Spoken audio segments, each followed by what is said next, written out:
नमस्कार, हमारा खास कार्यक्रम बड़ी खबर देख रहे हैं आप और मैं हूं आपके साथ प्रिय दीक्षित।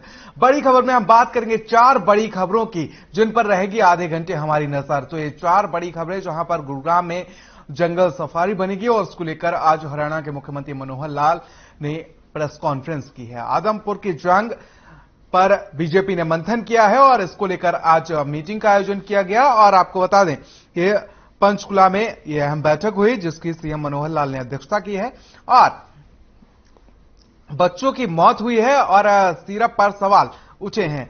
तो वहीं आपको बता दें कि रोडवेज के रूट पर भी बवाल देखने को मिला है। 4 बड़ी खबरें आपकी टेलीविजन स्क्रीन पर देख सकते हैं कि जिन पर आधे घंटे हमारी नजर रहेगी और इन पर बातचीत करेंगे। पहली खबर की बात कर ले तो हरियाणा के मुख्यमंत्री मनोहर लाल गुरुग्राम में जंगल सफारी बनाने को लेकर आज एक अहम बैठक का आयोजन किया गया और इसमें किस तरीके से तमाम तैयारियां की जाएंगी, किस तरीके से जो प्लान है उसको एग्जीक्यूट किया जाएगा, उसको लेकर उन्होंने आज प्रेस कॉन्फ्रेंस की है और कहा कि प्रदेश में 10,000 एकड़ में जंगल सफारी बनेगा जो एशिया का सबसे बड़ा जंगल सफारी होगा और साथ ही केंद्र सरकार से इसको लेकर कंपनसेशन भी मिलेगा। इसको लेकर भी आज उन्होंने जानकारी दी है। तो वहीं उपचुनाव की जंग अब तेज होती हुई नजर आ रही है। आदमपुर में जो उपचुनाव होना है उसको लेकर आज एक अहम बैठक की गई और इसकी बैठक की अध्यक्षता जो है वो सीएम मनोहर लाल ने की और साफ तौर पर यहां पर जिस तरीके से मनोहर लाल का जो यहां पर देख सकते हैं कि किस तरीके से वो इसमें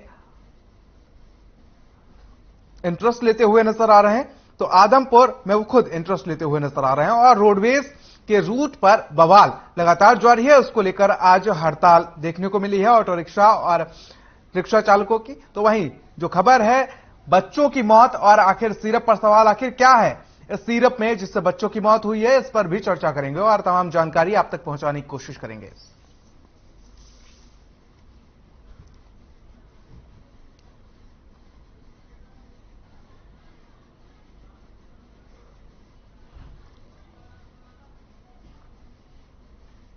तो 4 बड़ी खबरों में पहली खबर की बात करेंगे। हरियाणा के मुख्यमंत्री मनोहर लाल ने एक प्रेस कॉन्फ्रेंस की और इस दौरान सीएम ने पत्रकारों को संबोधित करते हुए कहा कि राज्य में जंगल सफारी बनाया जाएगा।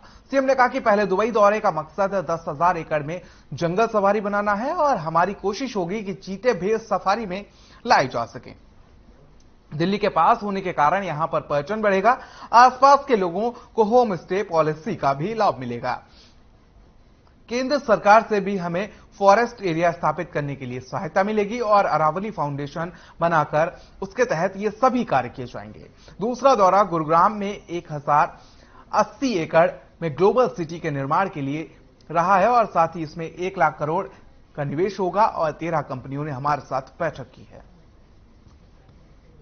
सब लोगों की उत्सुकता थी तो इसलिए मैंने कहा कि भी अलग अलग ये पहला दौरा मेरा 28 और 29 तारीख को हुआ और उसमें हमारे जो एनवायरमेंट मिनिस्टर केंद्र के श्री भूपेंद्र यादव जी, उनकी तिथियां उसी हिसाब से मिल पा रही थी और हमने जो उस दौरे का पर्पज रखा था वो था कि हरियाणा में एक बड़े स्केल की एक जंगल सफारी इसका निर्माण हम करने जा रहे हैं। उसके लिए जगह लगभग 10,000 एकड़ ऐसा हमने ईयरमार्क कर ली है, चिन्हित हो गई है। वो 2 जिलों में वो जगह है। 6,000 एकड़ तो गुरुग्राम जिले की है और 4,000 एकड़ नूंह जिले की है। एडजॉइनिंग दोनों जिले हैं। अरावली की पहाड़ियां वो एक उपयुक्त स्थान है ऐसा फॉरेस्ट का जो एक एरिया वो अब हमने उसको डिक्लेयर करवाया है। तो फॉरेस्ट एरिया डिक्लेरेशन के बाद वहां एक जंगल सफारी वो बनेगी। तो फिर भी जैसे अब प्रधानमंत्री जी ने मध्य प्रदेश में एक चीते ला करके और जो एक वहां इस प्रकार का उनकी व्यवस्था की है, ऐसी व्यवस्था हम भी विचार करेंगे कि केंद्र सरकार की सहायता से कहीं से भी हमको चीता उपलब्ध हो जाए तो उसको भी हम रखेंगे।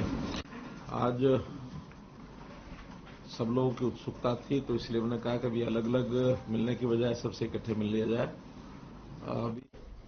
तो हरियाणा के मुख्यमंत्री मनोहर लाल ने एक सुनहरा सपना देखा है कि आखिर जंगल सफारी को कैसे स्थापित किया जाए हरियाणा में और इसको लेकर गुरुग्राम में 10,000 एकड़ में जंगल सफारी बनाने का एक प्लान बनाया है और इसको कैसे एग्जीक्यूट किया जाए इसको लेकर सरकार तैयारी कर रही है। चलिए, स्वर्णजीत सिंह हमारे ब्यूरो हेड हमारे साथ इस खबर पर तमाम अपडेट और जानकारी के साथ जुड़ चुके हैं। स्वर्णजीत सिंह जी, जिस तरीके से अगर देखा जाए तो हरियाणा में पर्यटन को बढ़ावा देने के लिए गुरुग्राम को ही चुना गया, क्योंकि गुरुग्राम की बात की जाए तो दिल्ली से सटा हुआ है और चाहे देश के पर्यटकों की बात कर लें या विदेशी पर्यटकों की बात कर लें, अगर वो अपनी पर्यटक यात्रा की शुरुआत करते हैं तो वो दिल्ली से ही करते हैं। तो आखिर क्या मंशा रही हरियाणा के मुख्यमंत्री मनोहर लाल की कि इस जो जंगल सफारी की बात है ये इसका स्थापना जो है गुरुग्राम में ही किया जाए? अपनी प्रेस कॉन्फ्रेंस में दुबई दौरे की बात करते हुए ये कहा कि 2 दिन का उनका ये दौरा था और उन्होंने कहा कि पहले दौरे का मकसद था 10,000 एकड़ में गुरुग्राम और नूहू में जंगल सफारी बनाना। उन्होंने कहा कि शारजाह में भी उनका जाना हुआ, शारजाह में 2,000 एकड़ की सफारी देखी उन्होंने और उन्होंने कहा कि हमारी जो सरकार है आने वाले समय में 10 अलग अलग जोन में ये जंगल सफारी जो है बनाने का काम करने वाली है, जिसमें अलग अलग पशु पक्षी भी रहेंगे, रेप्टाइल्स रहेंगे, शेर रहेगा और इतिहास से जोड़ने वाले जीव जंतु जो है वो इस सफारी में रहने वाले हैं। उन्होंने ये भी कहा कि हमारी कोशिश है कि जिस प्रकार से मध्य प्रदेश में चीतों को लाया गया है उसी प्रकार से केंद्र सरकार से बात करके हम हरियाणा में गुरुग्राम में भी चीते का जो है चीतों का इंतजाम जो है करेंगे। केंद्र सरकार से हम जरूर बात करेंगे इस संदर्भ में। और साथ ही उन्होंने कहा कि दिल्ली के पास होने के कारण यहाँ पर्यटन को भी बहुत बड़ा बढ़ावा प्रियव्रत मिलेगा और आसपास के लोगों को उन्होंने कहा कि होम स्टे पॉलिसी का भी लाभ मिलेगा। तो इस प्रकार से उन्होंने बहुत सी उन्होंने 2 दिन के अपने 2 दिवसीय दौरे के बारे में चर्चा की और उन्होंने कहा इन्वेस्टमेंट पॉइंट ऑफ व्यू से भी ये दौरा हमारा बहुत कारगर साबित हुआ और आने वाले समय में लगभग 1 लाख करोड़ रुपए का निवेश जो है वो हरियाणा में हो सकता है। प्रियव्रत, देखिए 10,000 एकड़ में ये जंगल सफारी बनेगा, कहीं ना कहीं हरियाणा सरकार के पास बड़ी चुनौती जरूर उभर के सामने आएगी, क्योंकि 10,000 एकड़ में जंगल सफारी बनाना कोई मामूली बात नहीं है स्वर्णजीत सिंह जी। और इस तरीके से बात की जाए तो आज प्रेस कॉन्फ्रेंस में एक खास बात ये रही कि मनोहर लाल ने कहा कि केंद्र सरकार की तरफ से भी उन्हें कंपनसेशन दिया जाएगा।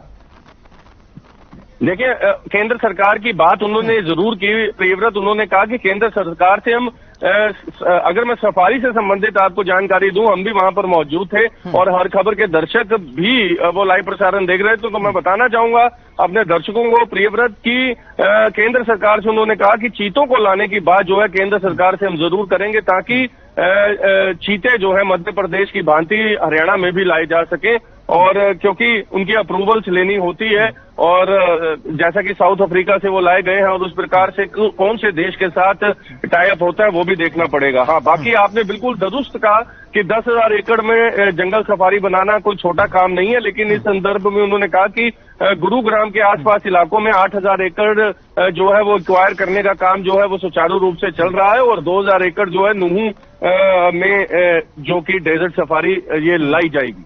देखिए, इस तरीके से बात की जाए तो यहां पर सरकार की जो दूरगामी सोच है उस पर भी कहीं ना कहीं हरियाणा सरकार काम करती हुई नजर आ रही है, क्योंकि इससे पर्यटन को तो बढ़ावा मिलेगा ही मिलेगा, कहीं ना कहीं हरियाणा की आर्थिक स्थिति भी मजबूत होगी। बिल्कुल, स्थिति मजबूत होगी और इकोनॉमी जो है वो भी कहीं ना कहीं उसमें भी बढ़ोतरी होगी और रोजगार के नए अवसर मिलेंगे प्रियव्रत इससे। और गुरुग्राम के आसपास के लोगों का जो रोजगार है वो बढ़ेगा, व्यवसाय बढ़ेगा, पर कैपिटा इनकम लोगों की वहां पर बढ़ेगी और खास तौर पर होम स्टे की बात भी की मुख्यमंत्री ने। होम स्टे का भी कहीं ना कहीं फायदा जो है लोगों को होने वाला है। मतलब अगर देखा जाए तो इस डेजर्ट सफारी से, जो कि बहुत अपने आप में बड़ी डेजर्ट सफारी होने वाली है, 10,000 एकड़ जैसा कि आपने अभी बताया कि कम नहीं है, आने वाले समय में इसका फायदा जो है चौतरफा होने वाला है। प्रियव्रत, बिल्कुल स्वर्णजीत सिंह, आप बने रहिए हमारे साथ, तमाम अपडेट्स और जानकारी आपसे हम लेते रहेंगे। चलिए अगली बड़ी खबर की ओर रुख कर लेते हैं, जहां पर आपको बता दें कि अगली बड़ी खबर यह है जहां पर एक सीरप कंपनी के द्वारा यहां पर बात की जाए तो आदमपुर में उपचुनाव को लेकर घोषणा के बाद अब प्रदेश में सभी पार्टी अपनी तैयारियों में जुट गई हैं और इसी सिलसिले में आदमपुर उपचुनाव को लेकर पंचकुला में बीजेपी की अहम बैठक हुई है, जिसकी अध्यक्षता मुख्यमंत्री मनोहर लाल ने की और मीटिंग में प्रदेश बीजेपी के दिग्गज नेता मौजूद रहे। तो वहीं आपको बता दें कि आदमपुर में जो प्रत्याशी होगा उस पर अभी फिलहाल चर्चा नहीं की गई है, तो वहीं आपको बता दें कि स्वर मंथन किया जाएगा।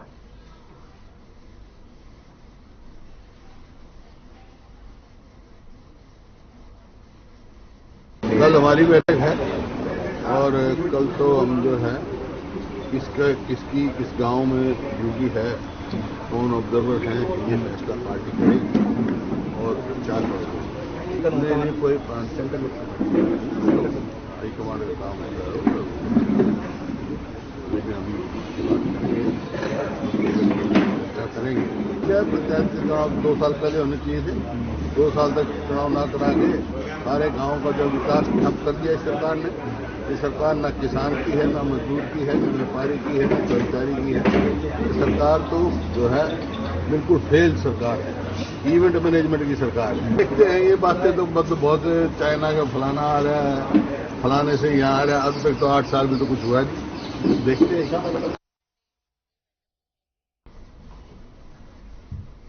तो अगर हरियाणा की बात कर ले तो आदमपुर उपचुनाव को लेकर यहां पर सरगर्मियां तेज हैं और बीजेपी ने कमर कसनी शुरू कर दी है। तो वहीं अब देखने वाली बात होगी प्रत्याशी आखिर कौन होगा, कांग्रेस किस तरीके से तैयारी कर रही। तो वहीं अगर बात की जाए तो सियासी जमीन तलाश रही आम आदमी पार्टी हरियाणा में उपचुनाव में प्रत्याशी उतारेगी या नहीं, यह भी देखने वाली बात होगी। फिलहाल स्वर्णजीत सिंह बाबा हमारे साथ एक बार फिर से जुड़ चुके हैं। स्वर्णजीत जी, देखा जाए तो लगातार यहां पर बीजेपी ने अपनी तैयारियां शुरू कर दी हैं, क्योंकि अगर बात की जाए तो यहीं से तय होगा कि आखिर बीजेपी किस तरीके से प्रदर्शन किया है बीजेपी ने और आने वाले समय में हरियाणा विधानसभा चुनाव में आखिर किस तरीके से यहां पर प्रदर्शन देखने को मिलेगा बीजेपी का। तो क्या कुछ तमाम अपडेट और जानकारी है आपके पास जिस तरीके से आज ये बीजेपी ने बैठक की है?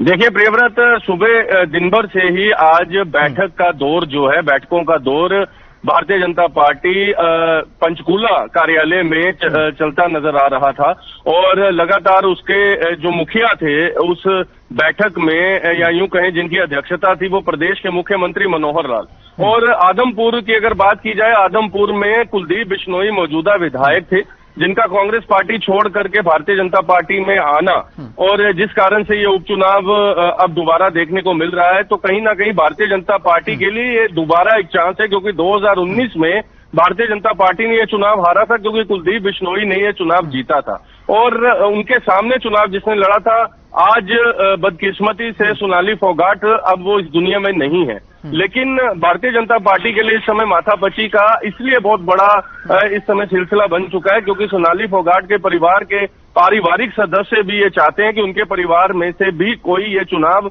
लड़े, क्योंकि सोनाली फोगाट आदमपुर से जुड़ी हुई थी, आदमपुर के लोगों के लिए कुछ करना चाहती थी और यही कारण है कि उनकी बहन जो पुनिया है वो चाहती हैं वो चुनाव लड़े। तो दूसरी तरफ मौजूदा विधायक जो रहे कुलदीप बिश्नोई, जिनका ये कह सकते हैं कि पैतृक विधानसभा क्षेत्र है, भजन लाल के समय से आदमपुर में उनका वर्चस्व रहा है और यही कारण है कि कुलदीप बिश्नोई और कुलदीप बिश्नोई के पारिवारिक सदस्य को भी चुनाव में उतारा जा सकता है। और भारतीय जनता पार्टी किसी भी कीमत पे इस सीट को अब जीतना चाहेगी, क्योंकि 2024 में विधानसभा चुनाव है, लोकसभा चुनाव है, तो ये दिखाना होगा मनोहर लाल को कि आने वाले समय में जो कम समय रह चुका है विधानसभा चुनाव के लिए, कि मौजूदा प्रदेश के लोग या यूं कहें कि विधानसभा क्षेत्र के लोग जो है भारतीय जनता पार्टी के कार्यशैली से बहुत ज्यादा प्रसन्न है और दूसरी तरफ कांग्रेस भी है, तो उसे देखते हुए ये मुकाबला जो है बहुत टक्कर का देखने को मिलेगा। प्रियव्रत, चलिए बहुत बहुत शुक्रिया तमाम जानकारी के लिए और साथ ही हमारे साथ जुड़ने के लिए आपका। चलिए खबर सोनीपत से है, जहां पर मेडन फार्मास्यूटिकल्स कंपनी के सिरप पर WHO ने सवाल उठाए हैं। वर्ल्ड हेल्थ ऑर्गेनाइजेशन ने बुधवार को भारत की फार्मास्यूटिकल्स कंपनी के बनाए 4 कप सिरप को लेकर अलर्ट जारी किया है। WHO ने कहा कि ये प्रोडक्ट मानकों पर खरे नहीं उतर रहे हैं, बच्चों में इनके इस्तेमाल से गंभीर समस्या या फिर मौत का खतरा बन सकता है। साथ ही WHO ने कहा कि गांबिया में 66 बच्चों की मौत और गुर्दों की हालत खराब होने की वजह से हुई है। उन्होंने आशंका जताई है कि इन सिरप के इस्तेमाल के चलते ही बच्चों की मौत हुई है, इसलिए भारत सरकार ने गांबिया में हुई मौतों को लेकर जांच शुरू कर दी है।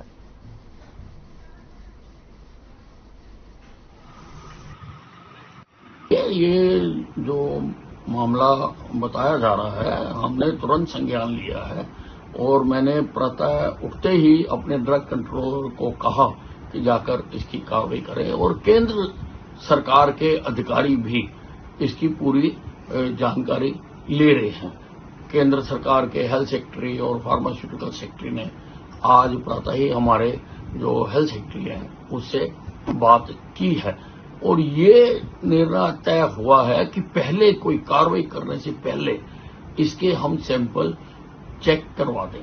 तो इसके सैंपल लेके जो सेंट्रल ड्रग लेबोरेटरी है कैलकाटा में, वहां पर सैंपल भेजे गए हैं। वहां से रिपोर्ट आने के बाद अगर कोई चीज गलत हुई तो बहुत सख्त कार्रवाई करी जाती है। तो आपको बता दें कि सोनीपत से खबर है, जहां पर मेडन फार्मास्यूटिकल्स कंपनी के सिरप पर डब्ल्यूएचओ ने सवाल उठाए हैं और वर्ल्ड हेल्थ ऑर्गेनाइजेशन ने बुधवार को भारत की फार्मास्यूटिकल्स कंपनी के बनाए 4 कप सिरप को लेकर अलर्ट जारी किया है। डब्ल्यूएचओ ने कहा कि यह प्रोडक्ट मानकों पर खरा नहीं उतर रहा है और बच्चों में इसके इस्तेमाल से गंभीर समस्या या फिर मौत का खतरा बन सकता है। साथ ही डब्ल्यूएचओ ने कहा कि गांबिया में 66 बच्चों की मौत और गुर्दों की हालत खराब होने की वजह से हुई है। उन्होंने आशंका जताई है कि इन सिरप के इस्तेमाल के चलते ही बच्चों की मौत हुई है, इसलिए भारत सरकार ने गांबिया में हुई मौतों को लेकर जांच शुरू कर दी है।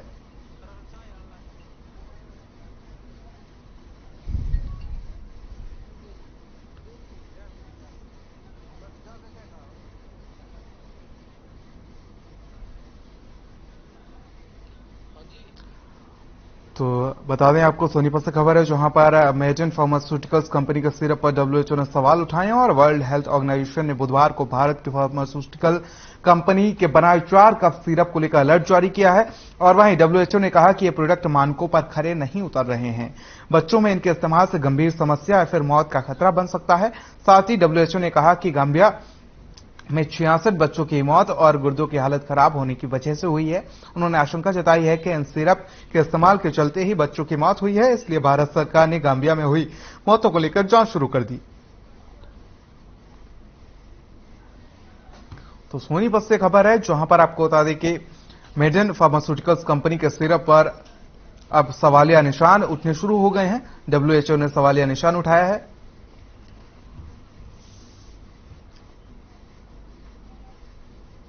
और लाजपत हमारे संवाददाता सोनीपत से हमारे साथ इस खबर पर तमाम अपडेट्स और जानकारी के साथ जुड़ चुके हैं। लाजपत जी, क्या कुछ तमाम अपडेट्स और जानकारी आपके पास इस खबर को लेकर? इस वक्त हम मौजूद है दिल्ली एनसीआर के सबसे नजदीक सोहनी है। काफी बड़ा फैक्ट्री एरिया है, जहाँ पर अनेक तरह की फैक्ट्री की दवाइयों की काफी फैक्ट्रियां हैं, लेकिन जिस फैक्ट्री में दवाई बनने वाली खांसी का सिर्फ था, जिससे दूसरे देश में मृत्यु हुई है, काफी बच्चों की मृत्यु हुई है। अब यहाँ पर लगातार जो है विभाग इसमें जांच में जुटा है। अंदर आप देख सकते हैं, अंदर की तस्वीरें हैं जहाँ पर ये ब्लैक शीशा है। इस ऑफिस में अधिकारी बैठे हुए हैं और अभी पूछताछ जारी है। इसके साथ में ये अधिकारियों की 3 गाड़ियां हैं, जो लगातार काफी बड़े सवाल खड़े होते हैं और लगातार हमने प्रयास किया कि किसी न किसी से कोई बातचीत हो पाए, लेकिन कोई बातचीत नहीं हो पाई। और इस वक्त हम मौजूद इस गेट पर है, लेकिन अभी तक किसी भी अधिकारी में कोई भी बात सामने नहीं आई है। अनिल विज जो है स्वास्थ्य मंत्री, उन्होंने जरूर बात सामने लाए हैं कि हर अधिकारी को, कोई भी इसमें जो भी व्यक्ति होगा, किसी को नहीं बख्शा जाएगा। हर पहलू पर जाने का प्रयास किया जा रहा है, हर पहलू पर पूछताछ जारी है, लेकिन अभी तक जो है कोई मीडिया के सामने आने से बचते हुए नजर आते हैं। जी देखिए, बात की जाए तो हरियाणा के स्वास्थ्य मंत्री अनिल विज, जो कि गृह मंत्रालय भी अपने पास रहते हैं, वो लगातार इस तरीके से काम करते हैं कि कोई भी सवालिया निशान उनकी सरकार या जो भी नुमाइंदे हैं उन पर ना उठ सके। लेकिन अगर बात की जाए तो यहां पर मेडन फार्मास्यूटिकल्स जो सोनीपत से संचालित हो रही है, वो कुछ ऐसे सिरप बना रही है जिसको लेकर डब्ल्यूएचओ ने सवालिया निशान खड़े कर दिए हैं। आवाज पहुंच रही है आप तक? राजपत जी, आवाज पहुंच रही है आप तक? जी बिल्कुल। फिर भी प्रयास करते हैं कि हरियाणा सरकार में करेंगे, कोशिश करेंगे। अगर उनकी खिड़की खुली मिली तो बातचीत करने का प्रयास करेंगे, लेकिन उन्होंने अपनी खिड़की बंद की है। मैं फिर भी कोशिश करता हूं कि खिड़की में बजाकर बात करने का कोशिश करते हैं कि यहाँ पर देख सकते हैं जिन गार्डों की ड्यूटी है उनसे बातचीत करने का प्रयास कर रहे हैं, लेकिन वो यहाँ पर कुछ भी बोलने से इनकार कर रहे हैं। आप देख सकते हैं गार्ड जो है, 3 गार्ड बैठे हुए हैं, लेकिन जैसे पता लग पाया है कि यहाँ ये फैक्ट्री 15 दिन पहले ही बंद हो चुकी थी।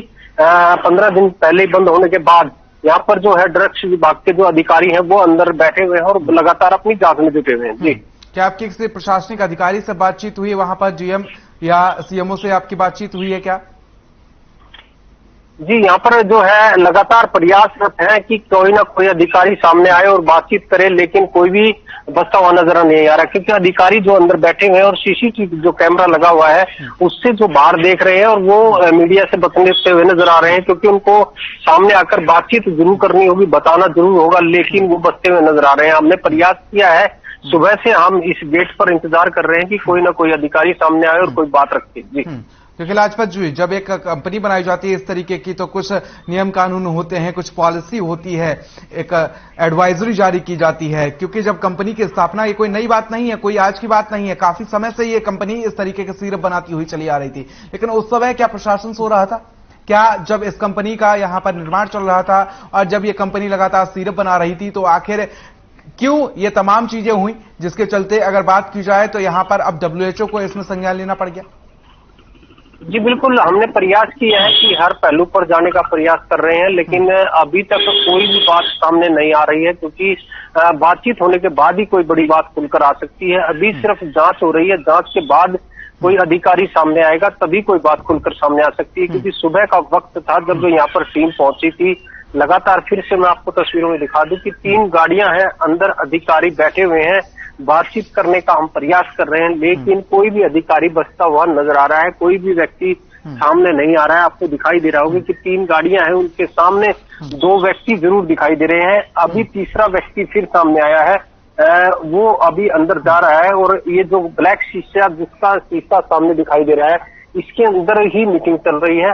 लगातार जो है अंदर पूछताछ जारी है, हर पहलू पर जाने का प्रयास है, लेकिन अधिकारी जब कोई सामने आएगा तब कुछ बता पाएगा, तभी कोई बात हो पाएगी, लेकिन अभी तक कोई भी अधिकारी सामने नहीं आ पा रहा है। जी चलिए लाजपत, आप नजर बनाए रखिएगा, तमाम अपडेट्स और जानकारी हम आपसे लेते रहेंगे। फिलहाल तो हम जानकारी के लिए और साथ ही हमारे साथ जुड़ने के लिए बहुत बहुत शुक्रिया। चलिए चौथी खबर की रुख कर लेते हैं, जहां पर जिंद में बसों को शहर के अंदर की बजाय बाईपास से चलाने की मांग को लेकर ऑटो चालकों ने अपनी अनिश्चितकालीन हड़ताल शुरू कर दी है। ऑटो चालकों का कहना है कि बसों के लिए शहर से बाहर बस स्टैंड इसलिए बनाया गया था कि शहर में जाम न लगे, लेकिन इसके बावजूद ही बसों का संचालन शहर के अंदर से किया जा रहा है, जिसकी वजह से ऑटो चालकों को काफी दिक्कतों का सामना करना पड़ रहा है। ऑटो चालकों के हड़ताल की वजह से स्थानीय लोगों को काफी दिक्कतों का सामना करना पड़ रहा है।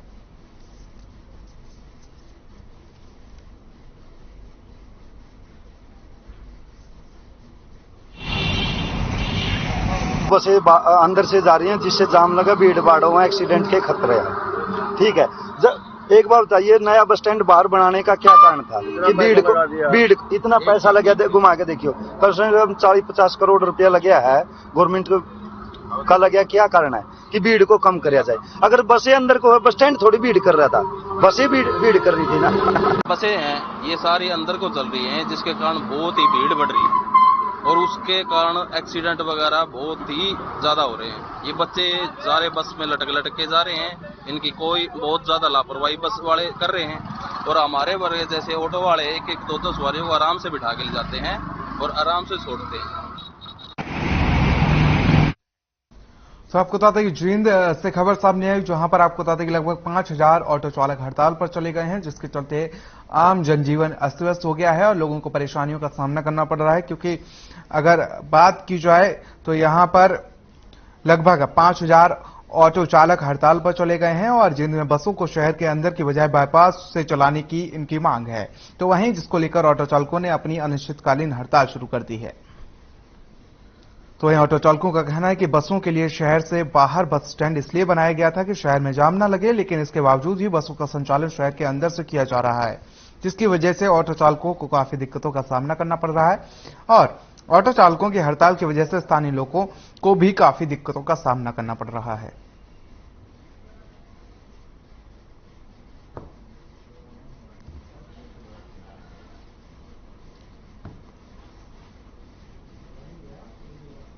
तो जिनसे खबर है, जहां पर अगर बात की जाए तो लगभग 5000 से ज्यादा ऑटो चालक हड़ताल पर चले गए हैं और उनकी मांग है कि शहर के अंदर से बसों का संचालन करने से वहां पर उन्हें परेशानियों का सामना करना पड़ रहा है और शहर में जाम जैसी स्थिति पैदा हो गई है। फिलहाल हमारे संवाददाता परमजीत हमारे साथ जींद से जुड़ चुके हैं। परमजीत, क्या कुछ तमाम अपडेट और जानकारी है आपके पास?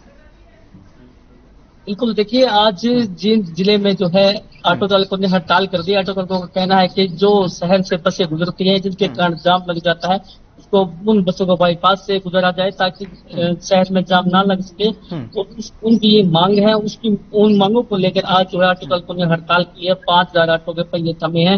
हालांकि इस दौरान यात्रियों को काफी परेशानी का सामना करना पड़ा है। हालांकि जो ऑटो चालक उनका साफ तौर पर यह भी कहना है, अगर किसी को कोई इमरजेंसी है या कोई मरीज है उसको हम फ्री में हॉस्पिटल में या फिर कोई ज्यादा इमरजेंसी है जहाँ जाना है उसको वो छोड़ के आएंगे। हालांकि अगर सरकार उनकी बात नहीं सुनती है, प्रशासन की बात नहीं सुनता है तो परमजीत, लेकिन यहाँ पर बड़ा सवाल ये भी है कि जिस तरीके से ऑटो चालकों ने अपनी परेशानी का ब्यौरा किया है कि जिस तरीके से बसों का जब संचालन अंदर से होता है तो ऑटो चालकों का परेशानी भी होती है। लेकिन अगर बात की जाए जब ऑटो चालकों को इतनी परेशानी का सामना करना पड़ रहा है तो आम जनजीवन के क्या हाल होंगे? अगर इस तरीके से हालात बने हुए तो कहीं ना कहीं प्रशासन को इस पर एक कमेटी बिठानी चाहिए और कहीं ना कहीं इस पर जरूर एक्शन लेना चाहिए ताकि बसों का संचालन जो हो वह शहर से बाहर हो, क्योंकि आम जनजीवन भी इससे प्रभावित होता हुआ नजर आ रहा होगा। बिल्कुल, देखिए कुछ दिन पहले जो है छात्रों ने मांग की थी कि जो बसें हैं वो शहर के अंदर से गुजरे ताकि उनको आने जाने में किसी प्रकार की कोई प्रॉब्लम ना आए। लेकिन ऑटो चालकों का ये कहना है कि बसें जो है बाईपास से गुजरनी चाहिए, क्योंकि उनका जब बसें जो है शहर के अंदर से गुजरती हैं जाम की स्थिति बन जाती है, जाम लग जाता है। इसके कारण उनका जो रोजगार है उस पर भी इसका पूरा प्रभाव पड़ता है, क्योंकि 10 रुपए बस वाले लेते हैं और ऑटो चालक जो है 20 रुपए लेते हैं। तो इसका सीधा असर जो है उनकी रुपये पर पड़ता है। लेकिन जो स्टूडेंट है उनकी ये मांग है कि जो बसें हैं वो जो है शहर के अंदर से गुजरनी चाहिए ताकि हमारे को किसी प्रकार की कोई परेशानी नहीं आए। अब पहले की अगर मैं बात करूं तो जो डीएम है रोडवेज के अशोक कुमार घोष, उन्होंने जो है रोडवेज के कोई आदेश दिए हैं कि अभी जो है बसें अंदर से निकाली जाएंगी। लेकिन ऑटो चालकों को ये कहना है कि अगर बसें अंदर से जाएंगी तो हम अब हड़ताल कर देंगे और अभी तक जो है सहमति नहीं बन पाई। हालांकि ये जो हड़ताल है बिल्कुल परमजीत, देखने वाली बात होगी कि आखिर इस पर क्या संज्ञान प्रशासन लेता है और आखिर छात्रों ने जिस तरीके से मांग की थी और छात्रों की मांगे मानने के बाद से प्रशासन ने बसों को जो संचालन था वो शहर के अंदर से कर दिया। अब इससे नाराज होकर रिक्शा चालक हड़ताल पर बैठ गए हैं। तो कहीं ना कहीं प्रशासन के आगे अब एक बड़ी चुनौती है कि वो ऑटो रिक्शा चालकों की मांग माने या छात्रों की मांग माने। तो फिलहाल आज की बड़ी खबरों में मेरे साथ इतना ही, मुझे दीजिए इजाजत, नमस्कार।